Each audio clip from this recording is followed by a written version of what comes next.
Hello साथियों, मैं BL Lona मेरे यूट्यूब चैनल स्टडी टाइम में आपका हार्दिक स्वागत करता हूं। हम उपन्यास के बारे में पढ़ रहे थे और जो पिछली क्लास थी उसके बारे में हमने जो प्रेमचंद पूर्व हिंदी उपन्यास थे उसके बारे में देखा। क्योंकि जो उपन्यास है उसका जो काल विभाजन है वो 3 खंडों में किया गया है, प्रेमचंद को आधार मानकर। आज इस क्लास के अंदर हम प्रेमचंद युग के जो हिंदी उपन्यास है उसके बारे में देखेंगे, यानी प्रेमचंद खुद और प्रेमचंद से संबंधित जो इस टाइम में जो अन्य जो उपन्यासकार हुए थे उनके बारे में देखेंगे। तो ये वीडियो की शुरुआत करने से पहले आपको बता दूं कि इस प्लेटफॉर्म पर हम संपूर्ण फर्स्ट ग्रेड का कोर्स करने वाले हैं जो हिंदी से संबंधित है। तो इसमें हमने हिंदी साहित्य का इतिहास है वो कंप्लीट कर लिया है। अब जो हिंदी की गद्य विधाएं हैं वो हम यहाँ पर कर रहे हैं। इसके बाद में काव्य शास्त्र, पाश्चात्य शास्त्र और जो अन्य जो रचनाएं हैं, व्याकरण है, वो सारा सिलेबस जो फर्स्ट ग्रेड से संबंध रखता है वो पूरा सिलेबस आपको इस पे करवाया जाएगा। वीडियो पसंद आती है तो इसको आप लाइक किया करें, अपने दोस्तों के साथ में भी शेयर किया करें। किसी भी प्रकार का डाउट कंफ्यूजन होता है तो भी आप मेरे को कमेंट कर सकते हो। वीडियो प्रत्येक दिन शाम को 5:15 बजे अपलोड हो जाती है, तो आप कंटिन्यू मेरे चैनल से जुड़े रहिए। पिछली वीडियो अगर आपने नहीं देखी है तो उसके लिए मैंने एक प्लेलिस्ट बनाई है फर्स्ट ग्रेड के नाम से, तो उसमें आप कंटिन्यू देखिए तो आपको अच्छे से समझ में आए। बिना समय गमाए हम शुरुआत करते हैं प्रेमचंद के उपन्यास के बारे में। तो देखिए, प्रेमचंद युगीन हिंदी उपन्यास, तो इसके अंदर पहला ही नाम हमारे है मुंशी प्रेमचंद का। और मुंशी प्रेमचंद मोस्ट है, एक एक पॉइंट इनका मोस्ट है, यहाँ से क्वेश्चन अक्सर पूछते हैं, तो आपको अच्छे से प्रेमचंद को पढ़ना है। मूल नाम की बात करें, यानी प्रेमचंद है वो तो इनका नाम है ये साहित्य में, परंतु इनका जो मूल नाम था वो धनपत राय था। मूल नाम क्या था? धनपत राय था। जन्म की बात करें तो 31 जुलाई 1880 31 जुलाई 1880 को इनका जन्म हुआ था। कहां पे हुआ था? जन्म स्थान लमही, वाराणसी, उत्तर प्रदेश। लमही ग्राम है, वाराणसी और उत्तर प्रदेश में इनका जन्म हुआ था। अब देखिए, इसकी आपको जन्म डेट है वो तारीख के हिसाब से याद रखनी है। 31 जुलाई 1880 इस प्रकार आपको याद करनी है इसको, यानी अकेले आप 1880 याद करते हो, ये पूछा ऐसा भी जा सकता है, परंतु ये सही नहीं है, क्योंकि जो मुख्य होते हैं, मेन होते हैं, उनकी जन्म डेट आपको तारीख के हिसाब से भी याद करनी होती है। तो 31 जुलाई 1880 पूरा याद करना आपको, ठीक है? अकेले सन से काम नहीं चलेगा। आगे देखो, मृत्यु की बात करें तो 8 अक्टूबर 1936, 8 अक्टूबर 1936। तो हमारे सामने 31 तो जुलाई हो गया, 31 जुलाई और 1880 ये इनका क्या हो गया? जन्म हो गया। और 8 अक्टूबर और 1936 ये हमारी इनके मृत्यु डेट हो गई। तो 1880 और 1936 ये तो इनके सन है, और 31 जुलाई और 8 अक्टूबर ये भी आपको याद रखना है। पिता की बात करें तो अजाइब राम इनके पिता का नाम था। माता का नाम था आनंदी देवी। माता और पिता के बारे में भी पूछा गया है, प्रेमचंद के पिता का क्या नाम था, प्रेमचंद की माता का क्या नाम था, तो ये भी आपको अच्छे से याद रखना। अब हम इनका जो सामान्य परिचय वो हमने देख लिया। अब बात करें कि प्रेमचंद ने कौन कौन से उपन्यास लिखे थे, और प्रेमचंद के बहुत सारे उपन्यास है और ये महत्वपूर्ण है। माना जाता है प्रेमचंद ने लगभग 300 के लगभग कहानियां लिखी थी, कहानियां, ठीक है? हम पूरी कहानियों को याद नहीं कर सकते, परंतु हम वो याद करें कि जहां जहां एग्जामिनर अक्सर जाता है और वहां से क्वेश्चन बनाता है, तो वो चीजें तो हमारे को याद करनी ही पड़ेगी। तो कहानियां भी हम देखेंगे आगे, जो कहानी जो टॉपिक आएगा उसके अंदर। प्रमुख उपन्यास की बात करें तो प्रेमचंद के जो उपन्यास है उसमें जो पहला नाम है वो है सेवा सदन। यानी जो सेवा सदन उपन्यास है वो 1918 ईस्वी में प्रकाशित हुआ था, तो इसकी प्रकाशन डेट ये भी आपको याद रखनी है। ये उपन्यास पहले बाजारे हुसन नाम से उर्दू में लिखा गया, ये चीज मोस्ट है यहाँ पर। यानी का मतलब जो सेवा सदन है वो हिंदी में बाद में लिखा गया, और हिंदी में जब लिखा गया उस टाइम इसका नाम सेवा सदन था। बाकी इससे पहले ये कहां पर था? उर्दू में था, और उर्दू में इसको बाजारे हुसन नाम से लिखा गया। तो आपको याद रखना, सेवा सदन आपसे पूछा जाएगा कि सेवा सदन है वो उर्दू में किस नाम से लिखा गया, तो बाजारे हुसन नाम से उर्दू में लिखा गया। इसमें विवाह से जुड़ी समस्याओं यथा तिलक, दहेज प्रथा, कुलीनता का प्रश्न, विवाह के बाद घर में पत्नी का स्थान और समाज में वेश्याओं की स्थिति आदि का चित्रण है। यानी इस उपन्यास में हमारे को मिलता क्या है, इस उपन्यास में हमारे को क्या मिलता है कि एक तो जो तिलक जो शादी के टाइम दिया जाता है, दहेज प्रथा है, कुलीनता का प्रश्न है, विवाह के बाद घर में पत्नी का क्या स्थान है और समाज में जो वेश्याएं हैं उनकी क्या स्थिति है आदि का चित्रण हमारे को इस उपन्यास के अंदर देखने को मिलता है। तो ये मैंने यहाँ पर जो मेन इनमें से पॉइंट लिखे, क्योंकि उपन्यास तो बहुत बड़ा है परंतु हमारी इसकी जो मुख्य वो बातें हैं जो एग्जाम अंदर अक्सर पूछते हैं, तो हमारे से यहाँ से पॉइंट देकर पूछेगा। जैसे मान लिया कि यहाँ पर सेवा सदन आपसे तो लिखेगा निम्न में से सेवा सदन से संबंधित नहीं है, सेवा सदन से संबंधित नहीं है, तो वहां पर आपको जैसे दे देगा तिलक से संबंधित समस्याएं, दहेज प्रथा से संबंधित समस्याएं, कुलीनता का प्रश्न, विवाह के बाद घर में पत्नी का स्थान। इस प्रकार ये जो नाम है इनमें से एक नाम आपको दूसरा दे देगा जो आपको अच्छे से इसको पढ़ के जाना है कि ये चीजें जो इनसे संबंधित है। प्रेमचंद ने स्वयं इसे हिंदी का बेहतरीन नावेल कहा है। नावेल का मतलब उपन्यास होता है। तो प्रेमचंद ने स्वयं ने खुद ने कहा कि जो सेवा सदन है वो हिंदी का बेहतरीन नावेल है।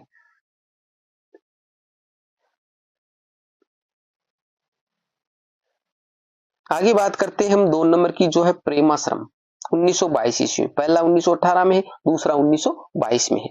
ये उपन्यास पहले गोसाए आफियत नाम से उर्दू में लिखा गया था, यानी वो बाजारे हुसैन, सेवा सदन है वो बाजारे हुसैन के नाम से लिखा गया था और जो प्रेमाश्रम है वो गोसाए आफियत के नाम से उर्दू में लिखा गया। तो ये भी पहले हिंदी में नहीं था, पहले उर्दू में लिखा गया, तो आपको अच्छे से ध्यान में रखना है।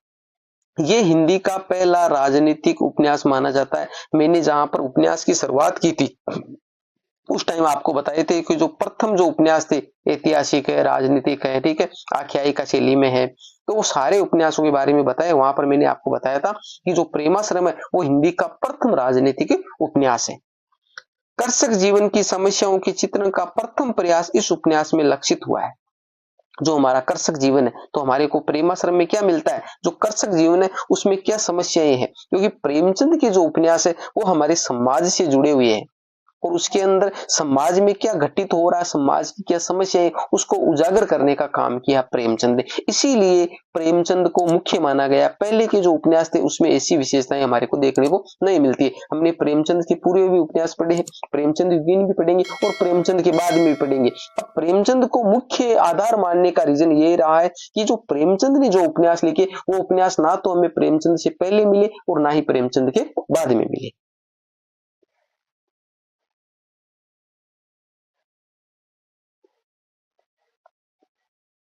ये गांधीवाद एवं वोल्शेविक क्रांति से प्रभावित उपन्यास है। ये यहाँ पर मोस्ट है। ये गांधीवाद एवं वोल्शेविक क्रांति से प्रभावित उपन्यास है। कौन सा, प्रेमाश्रम। और ये सारे क्वेश्चन पूछे गए हैं, पूछते हैं, तो आपको अच्छे से याद रखना। प्रेमाश्रम है वो एक कृषक जीवन से संबंधित जो समस्याएं हैं उनका चित्रण करता है। दूसरी बात है ये गांधीवाद एवं वोल्शेविक जो क्रांति हुई थी उस क्रांति से संबंधित या प्रभावित उपन्यास है। प्रेमचंद के माध्यम से प्रेम के माध्यम से हृदय परिवर्तन द्वारा राम राज्य की स्थापना करना इसका मुख्य उद्देश्य है। यानी जो राम राज्य है वो राम राज्य की स्थापना करना है, वो मुख्य इनका ध्येय रहा है, इनका प्रेमचंद का, इस उपन्यास के माध्यम से। आगे देखिए रंगभूमि जो 1925 है, तो 1918, 1922 और 1925।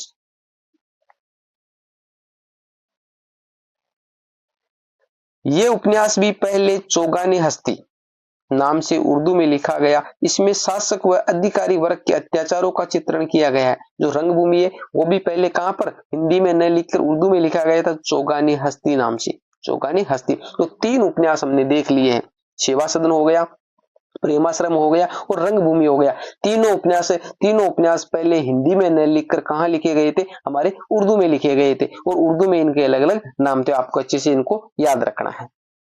इस उपन्यास में हमारे को क्या मिलता है कि जो शासक वर्ग और जो अधिकारी वर्ग उसके अत्याचार है वो जनता पे हो रहे हैं, वो इसके अंदर दर्शाया गया है रंगभूमि में। इसका नायक है एक अंधा सूरदास है। जो रंगभूमि है उसका जो नायक है वो क्या है, अंधा सूरदास है। यह उपन्यास महात्मा गांधी की व्यक्तिगत सत्याग्रह नीति से प्रभावित माना जाता है। अब देखिए यहां पर जो फर्क है, जो पहले हमने प्रेमाश्रम पढ़ा था, प्रेमाश्रम पढ़ा। उस प्रेमाश्रम में आपको क्या मिलता है? गांधीवाद मिलता है। प्रेमाश्रम में हमारे को क्या मिलता है? गांधीवाद मिलता है। आपसे पूछा जाए भाई गांधीवाद के दर्शन हमारे को प्रेमचंद के किस उपन्यास में होते हैं, तो प्रेमाश्रम है वो। अब यहां पर क्या है, गांधी जी का जो व्यक्तिगत सत्याग्रह थे वो नीति से प्रभावित माना जाता है। तो व्यक्तिगत जो सत्याग्रह है गांधी जी का, वो हमारे को किसमें मिलता है? रंगभूमि में मिलता है। तो ये दोनों अलग अलग है, गांधीवाद और गांधीवाद जो गांधी की जो व्यक्तिगत सत्याग्रह। तो ये आपको अच्छे से ध्यान में रखना, यह कंफ्यूजन नहीं होना है। आगे देखिए, कायाकल्प 1926 ईस्वी। कायाकल्प 1926 ईस्वी, ये प्रेमचंद जी का मूल रूप में हिंदी में लिखित पहला उपन्यास है। ठीक है, जो 3 उपन्यास थे हमने देखा, सेवा सदन था, प्रेमाश्रम था और रंगभूमि था। ये 3 उपन्यास है वो पहले हिंदी में न लिखकर उर्दू में लिखे गए थे, बाद में इसको हिंदी में लिखा गया। परंतु यहां से आपसे क्वेश्चन पूछा जाएगा, प्रेमचंद का पहला उपन्यास है, प्रेमचंद का पहला उपन्यास है, तो आपके सामने नाम आएगा सेवा सदन। क्या नाम आएगा? सेवा सदन। आपसे पूछा जाएगा मूल रूप से हिंदी में लिखा गया प्रेमचंद का पहला उपन्यास है, वहां पर कायाकल्प। तो क्वेश्चन को अच्छे से पढ़ना है कि एग्जामिनर आपसे पूछ क्या रहा है। तो ये प्रेमचंद जी का मूल रूप में हिंदी में लिखित पहला उपन्यास है। बाकी वो 3 उपन्यास है वो पहले उर्दू में लिखे गए थे, बाद में उसको हिंदी में लिखा गया। इस उपन्यास में कई जन्मों की कहानियां है, कायाकल्प। ठीक है, तो काया का मतलब जैसे शरीर होता है, शरीर होता है, तो शरीर यानी जो जन्म लेते, तो इसके आधार पर आप इसको टच कर लीजिए। कायाकल्प में आपको क्या मिलेगी? कई जन्मों की जो कहानी है उसको ऐड किया गया है। फिर आता है निर्मला 1927 ईस्वी में।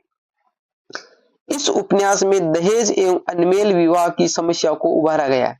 अनमेल विवाह और जो दहेज, अनमेल का मतलब जो मेल ना हो, लड़की और लड़के की जो उम्र फिक्स कर रखी है, जैसे मान लिया 18-21 का, 18 और 21 का जो कर रखा है क्राइटेरिया, उसका मेल ना हो। जैसे मान लिया लड़की 18 की हो और लड़का जैसे मान लिया 40 या 45 का हो, तो ये जो क्राइटेरिया है जो मैच ना हो, जो अनमेल विवाह हो, तो उसकी समस्या और जो दहेज के बारे में जो अभी वर्तमान में जो समस्या है वो विकराल है दहेज की। तो ये जो चल रही है, तो इसका पर्दाफाश है वो प्रेमचंद ने निर्मला उपन्यास में किया है।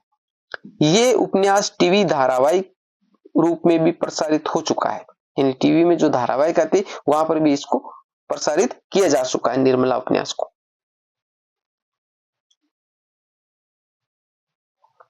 गबन 1931 ईस्वी, नायक की बात करें तो रमानाथ, यानी गबन का जो नायक है वो रमानाथ है और नायिका वो जालपा है। अब आता है कर्म भूमि 1933 ईस्वी।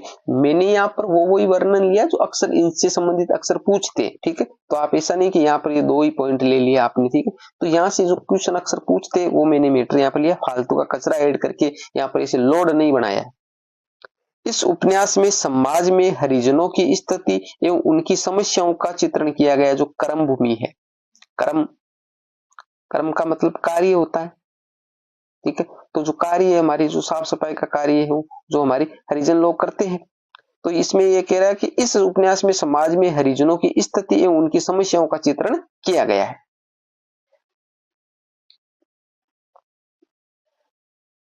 फिर हमारा गोदान जो 1935 ईस्वी में, यह प्रेमचंद का अंतिम प्रकाशित उपन्यास माना जाता है, यानी प्रेमचंद का अंतिम प्रकाशित उपन्यास। इसके बाद में जैसे मंगलसूत्र है उसका प्रकाशन वो नहीं करवा पाए थे, तो आपसे पूछे प्रेमचंद का अंतिम उपन्यास कौन सा है, तो मंगलसूत्र है। प्रेमचंद का अंतिम प्रकाशित उपन्यास कौन सा है, तो आपको गोदान करना है।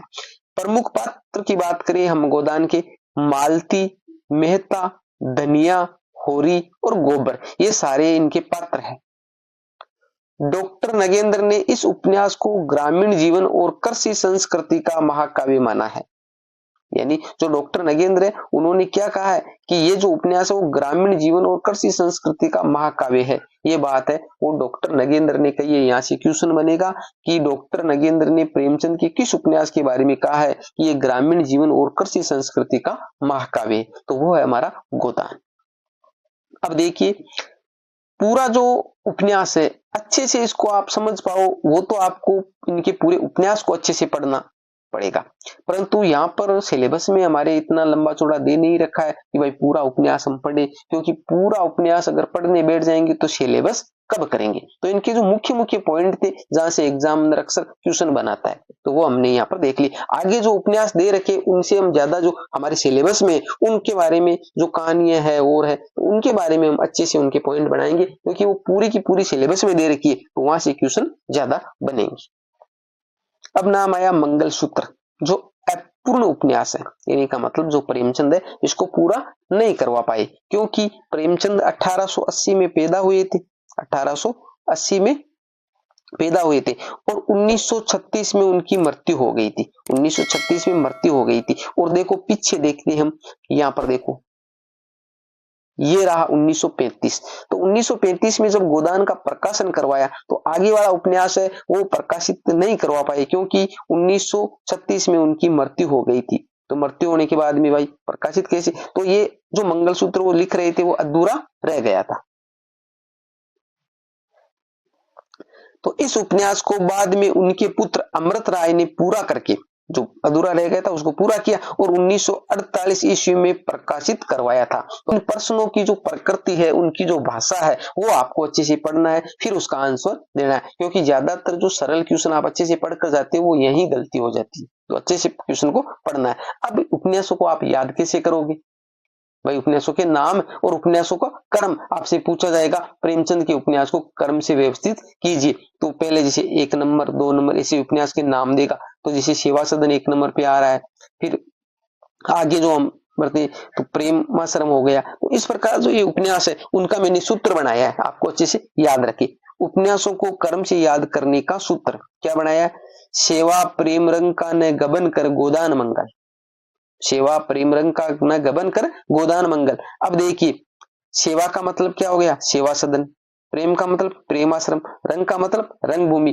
का मतलब कायाकल्प, न का मतलब निर्मला, गबन का मतलब गबन, कर का मतलब कर्म भूमि, गोदान का मतलब गोदान और मंगल का मतलब मंगलसूत्र। तो सारे उपन्यास सेवा प्रेम रंग का न गबन कर गोदान मंगल, ये तो हो गया हमारा सूत्र, जिनसे आपको इनका क्रम याद हो जाएगा। यहाँ से क्वेश्चन पूछे कि निम्न में से प्रेमचंद का उपन्यास नहीं है, तो आपको ऐसे ये लाइन लिखोगे तो क्वेश्चन सरल हो जाएगा।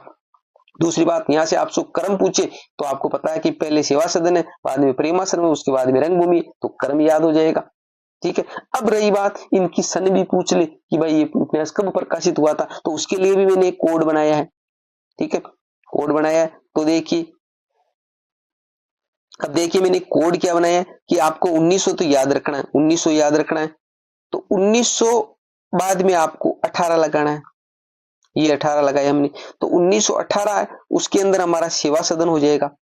फिर उसके बाद में हम बात करते हैं तो 18 में 4 ऐड करेंगे तो हमारा 1922 आ रहा था, 1922 आ रहा था। 1922 में हमारा का प्रेमाश्रम हो जाएगा। फिर उसके अंदर 3 ऐड करेंगे तो 1925 हो जाएगा। 1925 के अंदर हमारा कौन सा हो जाएगा, रंगभूमि हो जाएगा। फिर उसके बाद में हम 1 ऐड करेंगे तो 26 आ रहा था। 1926 में हमारा कौन सा हो जाएगा, कायाकल्प हो जाएगा। फिर 26 में 1 और ऐड करेंगे तो 1927 होता है। 1927 के अंदर हमारा निर्मला हो जाएगा। फिर उसके अंदर हमने 4 ऐड किए तो 27 के बाद में हमारा 4 ऐड करेंगे तो 31 हो गया, 1931। तो 1931 के अंदर हमारा क्या हो जाएगा, गबन हो जाएगा। फिर उसके अंदर हमने 2 ऐड किए, 2 ऐड किए तो हमारा जो कर्म भूमि है वो 1933 में हो जाएगा। और उसके बाद फिर 2 ऐड किए हमने तो गोदान है वो 1935 में हो जाएगा। अब रही बात, ये तो हमारे प्रकाशित उपन्यास हो गए। अब जो आगे है वो हमारा मंगलसूत्र था, जो प्रकाशित नहीं हो पाया था, उसकी सन आप एक को याद रख लेना, 1948 में प्रकाशित हुआ था वो। तो ये हमने इसके क्रम देख लिए कि भाई इसको क्रम से कैसे याद करेंगे। सूत्र अच्छे से आपको 1-2 बार आप करोगे, सेवा प्रेम रंग का ने गबन कर गोदान मंगल, अच्छे से याद हो जाएगा। और यहाँ पर देखिए एक बार मैं थोड़ा इरेज करता हूं, यहाँ थोड़ा इसको आपने इस प्रकार रखना, मैंने थोड़ा इसमें देखो गैप रखा है, अलग अलग आप याद करोगे तो आपको अच्छे से याद होगा। पहले आपको 18 रखना है, 18, फिर 43 11 42, 18 43 11 42, फिर 2। इस मोबाइल नंबर याद करते उस प्रकार याद कर लेना, 18 43 11 42 2, इस प्रकार। तो 18 को थोड़ा अलग रखना, फिर 43 11 42 और फिर आगे 2 को इधर रखना। याद हो जाएगा, एक दो बार करोगे हो जाएगा, ज्यादा डिफिकल्ट नहीं, मेरे को याद है और आपको भी हो जाएगा, कोई ज्यादा परेशानी वाली बात नहीं। आगे देखो, आगे है प्रेमचंद से संबंधित कुछ पॉइंट जो और देख लेते हैं। प्रेमचंद को हिंदी गद्य साहित्य का युग प्रवर्तक कहा जाता है, यानी प्रेमचंद है वो हिंदी गद्य साहित्य या गद्य साहित्य की बात हो रही है, तो प्रेमचंद को हिंदी गद्य साहित्य का युग प्रवर्तक कहा जाता है। प्रमुख इनकी जो पत्रिकाएं हैं, इन्होंने जो संपादन किया वो पत्रिकाएं कौन कौन सी, हंस, माधुरी, जागरण और मर्यादा, जो 4 पत्रिकाएं उनका संपादन है वो भी प्रेमचंद ने किया है।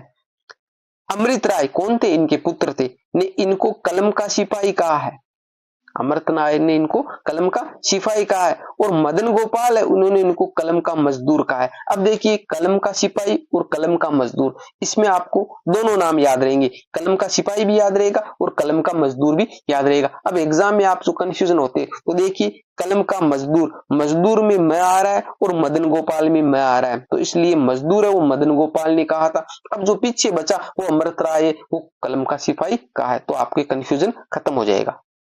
डॉक्टर रामविलास शर्मा ने मुंशी प्रेमचंद को कबीर के बाद दूसरा बड़ा व्यंग्यकार माना है, क्योंकि कबीर क्या थे, एक व्यंग्यकार थे, जो हकीकत जो देखा उन्होंने उसके बारे में साफ साफ कहा, चाहे वो किसी भी जाति धर्म व्यक्ति कोई भी हो। तो ऐसा ही है कि डॉक्टर रामविलास शर्मा ने क्या कहा कि जो कबीर थे उस कबीर के बाद में जो सबसे बड़ा व्यंग्यकार है, जो दूसरा बड़ा व्यंग्यकार है वो हमारे प्रेमचंद है, क्योंकि प्रेमचंद ने समाज में जो घटित देखा, जो घटना इनके सामने घटित हुई तो उनको सामने पर्दाफाश किया है बिना संकोच के। तो दूसरा बड़ा व्यंग्यकार है वो प्रेमचंद है और पहला है वो कबीर है, ये मानना है डॉक्टर रामविलास शर्मा का। अब देखो आगे जो जयशंकर प्रसाद है और भी अन्य जो कवि है जो हमारे प्रेमचंद युग से संबंधित है, इनके बारे में हम अगली क्लास के अंदर देखेंगे, ठीक है। इसके अंदर हमने प्रेमचंद का जो सारे जो पॉइंट बनते थे उपन्यास से संबंधित वो सभी पॉइंट हमने इसके अंदर कवर किए हैं। उम्मीद करता हूँ ये क्लास आपको अच्छी लगी होगी, अगर अच्छी लगी है तो इसको लाइक करिए, चैनल को सब्सक्राइब नहीं किया है तो सब्सक्राइब जरूर कर ले। मिलते हैं अगली वीडियो में, तब तक के लिए जय भीम जय भारत।